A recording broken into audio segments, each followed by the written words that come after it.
It opened my mind to so many different ways of life and so many different cultures that I never would have been exposed to. So I loved it. I had a great time doing it.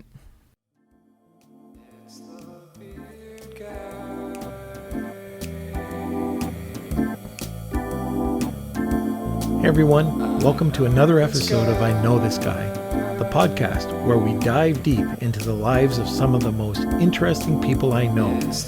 Before we get started, please like and subscribe to I Know This Guy wherever you get your podcasts. By the way, my kids want me to say something about ringing a bell. What the hell's a bell?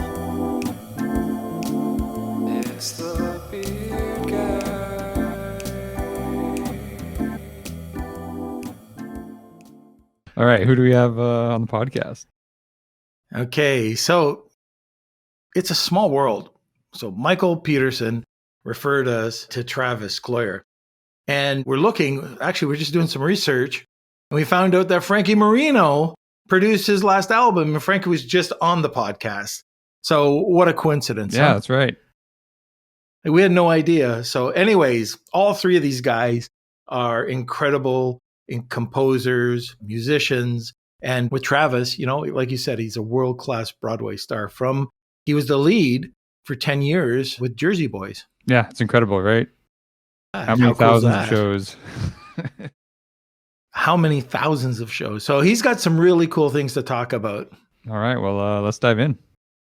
All right, Travis, welcome to the podcast. Hey, thanks for having me. Michael gave us your name. He referred you, and he said, "Yeah, you got to talk to Travis. He's an interesting guy." Oh, that's great. Yeah, Michael's a good guy, man. Fantastic songwriter. Yeah, and I found out like last night that this is a complete coincidence, but Frankie Marino produced your last album, and he just was on the podcast. Yeah, it's true. He's actually produced a couple things for me. We did a full record with 10 tracks, probably, I guess about a year and a couple months ago in late 2019, before the world fell apart. And just this last holiday season, he produced a holiday single for me that did pretty well on the iTunes holiday charts in a couple different countries. So his expertise is one that I seek out when I know I want some quality work. Yeah, both those guys are really great guys, and I meet a lot of interesting people, but, to be able to sit down and chat with either or, Michael or, with Frankie, it was just great. It made my job easier. I am not a podcast host. I didn't go for training. I'm an e-commerce guy. So yeah, whatever a guest can come in and do my job, I'm happy. Always let someone else do the work, right? Yeah, exactly. So that way. Every time we talk to somebody, they're here for one reason. They're interesting. They have interesting backstory. They've got a story that actually, usually there's a lot of hurdles, and we're going to get into that a little bit later on. But I just want to know what makes Travis Travis. Can we dig into your backstory a little bit? Yeah, let's do it, man. All right. What do you want to know? I'm an open book. All right, open book. How about we start, where did you grow up? What are some things that, were you always musical? Yeah, I'm originally from Kansas City, Kansas, and so I grew up in the heartland of the country. And music, I guess, has pretty much always been a part of my life in one way or another. My mother was a singer, and my dad is a music minister, which is, he's the guy at church that leads the choir and leads the congregational singing and all that stuff. So there was always music when I was growing up, whether it was at home or at church. And I guess I always found myself interested in music, but never really pursued it when I was really young. My dad would get us singing with him in church quite a bit, and I knew that I liked it. I knew that it filled me with this different kind of joy that nothing else really did. So when I got into high school, I started this brand new high school in the middle of Kansas. I was the new guy. And doesn't that suck? And, it was horrible. It was horrible. Didn't know anyone. And I saw that I could join the concert choir as a class. So I was like, yeah, I like singing, so I'll try that. And that kind of is what set me on the path that I'm on today, because I ran into the teacher there, Mr. Haynes in Baser, Kansas, and he just kind of took this lump of clay, this raw talent, and started molding it and shaping it and introducing me to different styles of music, different ways of singing. And he really, really sparked my interest in musical theater and the Broadway world. He was also the director of all the high school musicals that we did, and he tapped me for all of those every year and really became just such an unbelievable influence on a young student, especially one that was looking for some friends, one that was looking for something to do, and just really grabbed me and set me on the path that I'm on today. Did it bother you? Did you get stage fright when I know for me, I could never be, even in high school, I could never go in front of a crowd and do anything. I would be sick to my stomach. Literally, I would be sick. Well, did that bother you at all?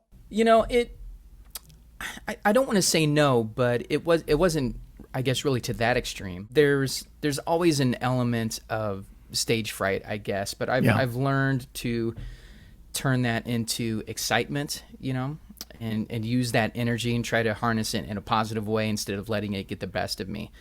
But when I was young, I think I was just so eager to be a part of something, and something that really touched me the way that music did.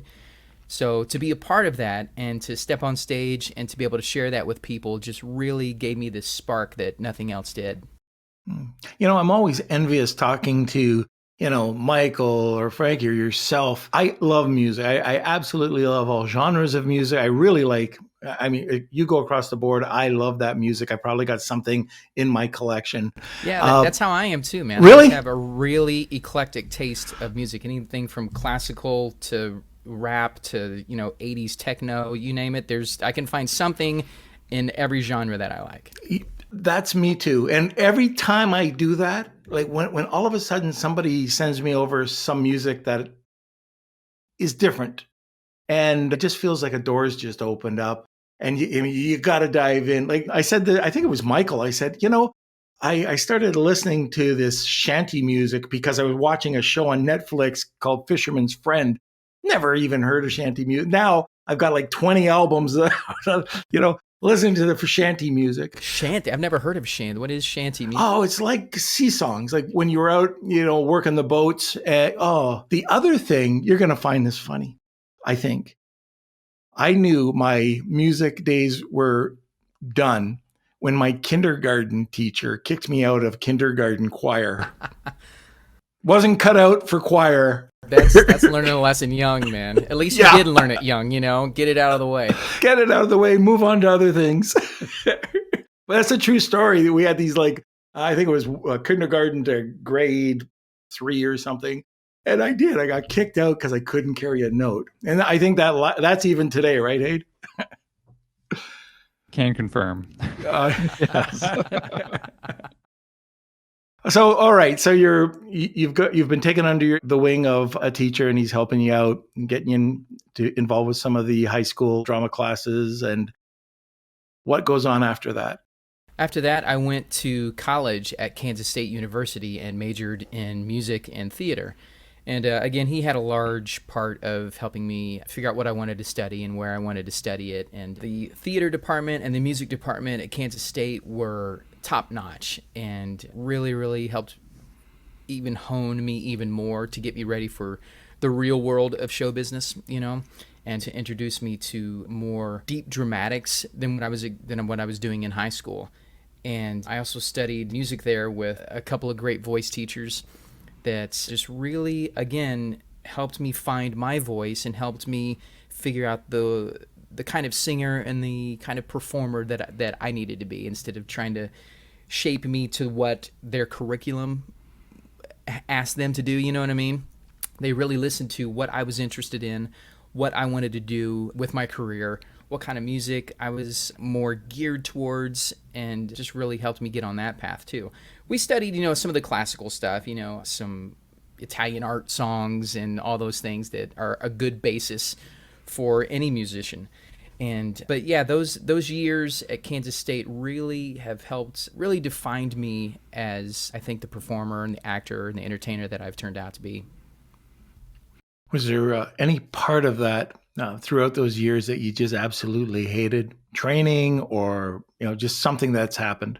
I think everybody hates training to a degree. Mm-hmm. You just want to get out there and do it. But that's the ego in the artist talking there, because not everybody knows everything. We might think we do, but there's no way that we do. So you get that ego talking to you, and they're like, I can do this. I can get out there. I can make it. But there's times when you need to take a step back and say, okay, maybe I don't know it all. Maybe I do need to listen to what these guys are telling me. Yeah, with different walks, different professions, I see this happen quite a bit. You'll have somebody, especially in their younger years, they'll be coming up and they might be successful. They might have sold a company and they've, for X number of $1 million, and, they think they know what they're doing. And then all of a sudden, somebody will come around and just hit them between the eyes with a concept. And they have the opportunity to change on a dime. So that's more of your entrepreneur, right? You'll change on the dime. Does that happen in music too, where you're set in your ways, and then all of a sudden this person comes up and says, you know what? Have you ever thought about doing it this way? And it's like, bang, a light comes on. I think if you ask any artist if that happens to them, they would be lying if they said no. It's that kind of thing where, you, like I was saying before, you think you know what you want and you think you know what you're good at. And then, the universe just kind of sets someone in your path that says, well, what if you tried it this way? Or what if you tried, writing this kind of music or singing this kind of stuff? And it's great because when those things happen, man, there's just this light bulb and this lightning strike that can open up so many things in your mind and your soul, creativity. Frankie did that with me when we recorded my record. I wanted to do the vocals of it here at my home studio just to, give him a break from being the engineer and all that kind of stuff. But he wouldn't let me because he wanted to be there to try to pull different things out of me vocally. And so we recorded all the vocals at his studio. And, I go back and I listen to the record now and I'm like, there's no way that I probably would have come up with that, the final product. So I think it's important to be able to keep yourself open to other influences, because you never know when something is going to hit you that you had no clue was inside of you. Right. Yeah. If you keep that open mind, you'll always have something coming in, right? Yeah. Yeah. All right. So you're in university. What happens after university? I knew that I wanted to be in the entertainment field somehow, performing, whether it was, doing my own thing or being part of produced shows. I took off for a little while. We were talking about this a little while ago. I took off and working on some cruise ships for a while, doing production shows out there. And oh, by the way, what's that like? It was great, man. I was traveling the world, and, I look back on it now, since we're all stuck at home, and, those were the days when we could just go anywhere and do anything, But it was great, man. It opened my mind to so many different ways of life and so many different cultures that I never would have been exposed to. So I loved it. I had a great time doing it. So I did that for a little while, and then I moved to New York City because I knew that that's where, if I wanted to fulfill these dreams that I had, that's where I needed to be. Nice. Lived there for a little while, for a couple of years, and had some success, but just wasn't feeling it at that time in my life for some reason. And ended up moving, where did I go after that? I moved back to Atlanta, where my dad was living at the time, for just a little bit, and I headed back out to sea to try to, get my bearings and figure out what I wanted to do with my life. And that's where I met my wife, my awesome rock star wife is what I call her, and who's from Toronto, by the way. Really? Yeah. We met doing the shows out on the ship, and we've been together ever since. Oh my gosh. Whenever I travel, there's at least, especially in the States, somebody comes up to me and says, oh, do you know so-and-so in Winnipeg? And it's like, But it did happen once. It did happen once when I knew the person. Oh, did it? Yeah. That never happens, man. Oh, man. That never happens. So you met your wife in New York. She's from Toronto. Is she also a musician? She's a dancer, yeah. A dancer And choreographer, yeah. So, And we got married just about 13 years ago last week. So, Oh, fantastic. yeah. Now, tell me the difference. Why, when you first went to New York, did you say, this wasn't for me? And then, go back and it's a complete change. It had a lot to do with my mindset. I was in a different relationship at the time too, so that kind of had some play in it. I don't know. I think that I just wasn't ready for it at that time. There's just some times in your life where you think that something is what you want, and life says, I don't think you're quite ready for this yet. Maybe that happened. I don't know. Maybe New York's a tough place, man. It's great when it's good, but when it's not going your way, it can be a tough place. And I just needed to get out for a little bit, so I moved out, and the thing that brought me back was being cast in the Broadway show Jersey Boys. Right. Yeah. Wow. How awesome would that be? It was great, man. I was living with my dad in Atlanta at the time. I guess this was 2005-ish. Mm-hmm. And I saw that the show had opened on Broadway about Frankie Valli and the Four Seasons. And I had always been a huge Four Seasons fan. So I was like, of course, the show opens when I'm not in New York. So I was like, man, how am I going to get in this show? So I recorded a demo of me singing some Four Seasons tunes, sent it in to the casting director in New York, and actually listened to it by the grace of God. Wow. And and a spot had opened up, and they gave me a call and wanted me to come to New York to audition. So I did, and I sang some tunes from the show. And audition went great, but the thing about auditioning is, you do the audition and you got to leave it in the room no matter how bad you want it, and then get on with your life. So that's what I did. And I was heading back to the airport a couple of days later, and I got a phone call on my phone, and it was the casting director who wanted to know if I could come to another audition, this time with the director in La Jolla, California, where he was at the time. So I said, absolutely, I'm there, man, let's do it.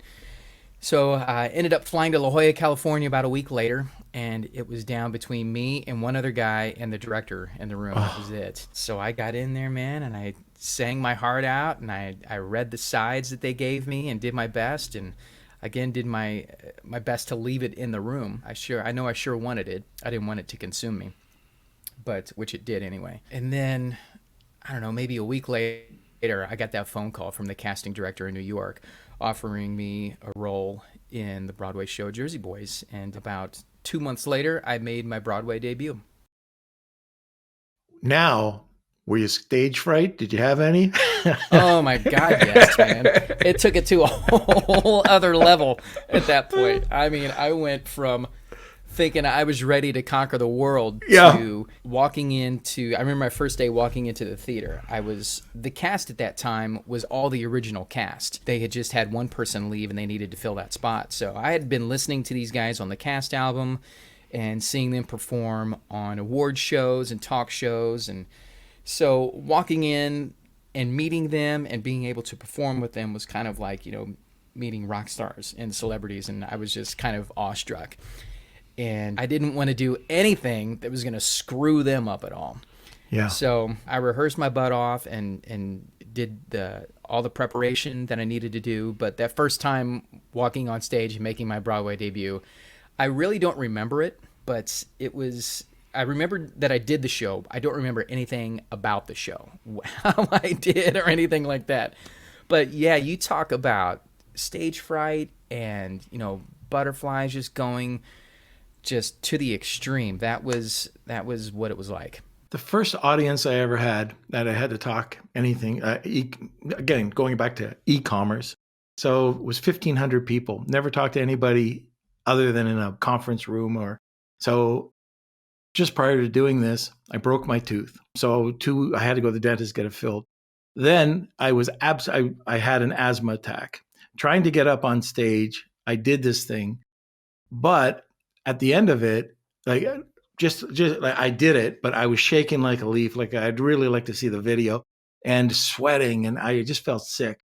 But when I got off the stage and everybody was applauding, and I heard it went fairly well, but I went back up to my room, and I think I slept for about a day and a half because I was just exhausted from from just that. Now I can just imagine your position. It's the same thing. You know, I do remember after that night, I came home and ate like a horse because I hadn't been eating because I knew I was just getting so worked up, you know, and the nerves were taking over and I was just riding on adrenaline. But once it was done, man, I could not stop eating all night long. And then I slept like a baby, for sure. How many performances did you do? Well, I was in the show for just about 10 years. Wow. Yeah. I did the show for about a year and a half on Broadway. And then when the show opened in Las Vegas in 2008, we moved out here. And we ran it from 2008 until the end of 2016 when we closed. So in Las Vegas, Jersey Boys was the longest running Broadway show to play the Strip in Las Vegas history. And we also set a record for performances here. We ran in Las Vegas for 3,279 performances. Whoa. Yeah. That's great. What hotel was that at? We started out at the Palazzo for about 3 years or so, and then we transitioned over to the Paris Hotel and Casino. Okay. Yeah. Oh, you know, that was later on though, wasn't it? Because I love Las Vegas. I'm there quite a bit, but the Palazzo, you were still there in around 2014, 15, right? No, we let's see, we opened up in 2008 at the Palazzo, and I think 2012 is when we moved down the street to the Paris. Ah, okay. Yeah. All right. Yeah. Wow. And also what a great spot to live, you know, going from Kansas City, New York over to Vegas. Are you ever going to go back to Kansas City? I don't think Kansas City, I don't have any family there anymore. Everybody has, you know, since moved out, and it just, I don't know. It's a great place to live. If I could find a way to do what I want to do there, you know, without a doubt, it just holds such a great place in my heart, you know, but no plans or even talk to move back there. Yeah. Did you get a chance to meet Frankie Valli or any of the Four Seasons? Yeah, many times, man. They were in all of my auditions, not all of my auditions, but all of the big auditions, you know, the final say auditions. Yeah. They were there. And again, you talk about nerves. Walking into a room and seeing Frankie Valli and Bob Gaudio sitting behind a table, and you're about to walk in there and sing these songs for them that they, you know, have had multi-platinum hits with. That was another one of those moments where you're like, okay, let's keep it together and do what we got to do, and we can freak out later, but now's the time to work. So, but yeah, Frankie and Bob were both just fantastic guys, man. Fantastic. Very open with information about their lives and their music, and just the conversations we had about their music, man, just how they wrote the songs and different performances of them, stories about their life back in New Jersey, and just I look back on it now and it's almost surreal, you know, that I got to sit and talk with these guys. One time I was sitting at lunch with Frankie. It was me, Frankie, I think his manager, and a couple of the other guys from the show. And at the time, he was talking about this project that he was working on. He was doing an album of Sinatra tunes, kind of like a tip in his hat to Sinatra, another New Jersey guy. And so we're sitting around the table, and then Frankie Valli just starts singing some of these songs that he's going to do on this record. And I was like, what is going on right now? It was so cool, man. It was so cool. Did you join in? No, man. I just sat there and listened. It's one of those things you're like, I'm not going to step on his toes. You sing. Yeah, you yeah. do the thing. You're the man. You got it. You let me know how it is. You know, I kind of wonder, where does the staying power come? Like there's lots of, and this goes for right across the board. It could be musical groups. It could be, you know, a great company, franchise, whatever it is. What gave you the staying power to make Jersey Boys the big one? You know, make it be the longest lasting show? Well, first of all, the show itself was pretty great. You know, yeah. I think it starts there. Yeah. With these great songs, you know, that these guys wrote and recorded, and this music that touched so many people long before the show was around. Then you pair that with this interesting story. You know, everybody loves, you know, an origin story. They love a comeback story. They love all that stuff. Jersey Boys encapsulated all of that, you know, and then on top of it, it was directed so brilliantly by our director, Des McAnuff. And it just was the perfect storm of all these things coming together. And it just had staying power like I don't think anybody thought that it would. I guess you can look at a cast like a family. Oh, absolutely. And there's all sorts of personalities. And I've dealt with lots of different employees, contractors. There's always problems that come up. And I've also seen other companies that have dealt with this, and it's actually imploded. The company's imploded because of just cancer within. How did you deal with that within the cast? Well, you talk about that, and that's kind of one of the main points of the show. The actual Four Seasons had that cancer, and it caused them to split up and buy one of the members out because he was, just taking them in a direction that they didn't want to go down. And that was kind of the dark point of their career. And they found that way to turn, lemons into lemonade and keep going and make some more music. Tons and tons of hits after that happened. But yeah, it is like a family, and any family is going to have animosity. It's going to have strife. It's going to have good times, and it's going to have bad times. That's life, I think the key to keep going in situations like that is to realize that the audience doesn't need to know that. That's none of their business. They paid good money to see this show. So whatever you're feeling towards people, whether it be good, whether it be bad, all that stuff gets left off stage. And once you step on stage, you got to do your job, because at the end of the day, that's the job, Yeah. But yeah, there's definitely, it's a family, and you're going to have ups and downs and peaks and valleys and fights and come to Jesus moments and hug it out sometimes. Sometimes it doesn't work out at all, but that's life, and that's show business. What's your opinion on making your show perform consistently every day? Oh, that's a good one. Again, the first answer is that's your job. Yeah. The key to keeping it fresh, I have no idea what that is. Because there were plenty of times when, man, I would walk off stage and, while I was out there, my mind was doing something else, and I was just going through the motions, and muscle memory took over, and I'd get off stage and I was like, did we just do that scene? Did I say everything all right that I was supposed to say? Did it go all right? But I mean, that goes through anybody, at any job, that's going to happen. But we would have quite a few rehearsals to try to keep things fresh. Our directors were always on top of that, finding new ways to help us think about scenes differently. We would always have vocal brush-up rehearsals so that, any bad habits that we started picking up were kind of squashed, and we stayed true to the music and stayed true to how the directors and the producers wanted it done. So that helped a lot in keeping it fresh. Nice. All right.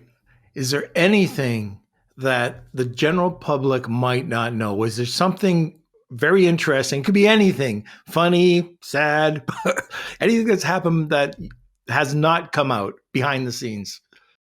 Well, I guess, people ask, how I get asked quite a bit how to stay vocally healthy, and how did you keep the stamina to do this show for so long? You're singing this iconic music that is not necessarily natural in my voice or a lot of other people's voices. You got that falsetto stuff mixed in with Frankie Valli's full voice. It was a workout, man. It was something like I have never been through. And I did that for 10 years. And we had a great vocal coach, Katie Agresta, out of New York City, that we would do voice lessons with once or twice a week, just to keep us where we needed to be, just to keep us healthy, to keep us thinking properly, to, again, squash any bad habits that were starting to creep out. But there were a few times where not only myself, but a lot of the different guys playing Frankie had some vocal scares. I went through, I think, 2 vocal hemorrhages that I know of while I was doing this show. And so there were times when I was out on vocal rest for, I think the longest I was out on vocal rest, I mean like vocal rest, not talking, nothing, was for almost 6 weeks. Really? So that the injury could heal on the vocal. Is that something normal for singers? I think when you're, like I said, when you're singing things that aren't necessarily naturally your voice, there was that. Singing it so often, and then singing it here in Las Vegas, where the climate is definitely not conducive of a lot of vocal cords hammering each other, So there was a couple factors that played into it. But again, our vocal coaches helped us out, helped me get through those scares, and not just physically help, but psychologically helped me out. Because you think about your moneymaker and your dream, and all you have to do now is keep your mouth shut and you can't do anything. That'll really mess somebody up. It's like shaving my beard. Yeah, so, man, it messed me up pretty good, but I had a couple different doctors and some really good friends and people help me keep my head on straight and focused on what I needed to do to get over it. But when you say, all right, I mean, it sounds pretty simple. You can't say anything, right, for 6 weeks. What did you have to take anything, or was it just not talking? Or no, it was just not talking. It was letting your body heal the way that it needed to heal. There aren't any really drugs or remedies other than, just trying to keep things hydrated and moist and just a nice environment for your body to do what it needs to do. Wow, I've never heard of this before. I'm curious, when you found out that this happened, is it something like you got a sore throat or? No, it's weird because the first time it happened to me, I was in the middle of a show. And you're in a show and this happens? Yeah, it was scary as hell, man. Oh. There's not really any nerve endings on your vocal cords, so it doesn't feel like anything. But all of a sudden, you just are very airy. My vocal range just completely disappeared. I would try to sing and it was just like, I was just whispering. I had no idea what was going on until I went to the doctor, the next day, and they're like, yeah, this is what's up. So were you able to complete the show? I did. I was stubborn and I was stupid and I muscled through it. And looking back now, I know that I shouldn't have. Yeah. I should have bowed out and took care of myself because I probably did more damage trying to get through the show, trying to, be the hero with the show must go on. And looking back, I think about doing that, and it just kind of it gives me the willies. Thanks for listening. That's the end of part 1 of the interview. Make sure to tune in later in the week to hear the rest. As always, make sure to like and subscribe to the podcast wherever you get your podcasts. That's enough for me, and I'll see you next time.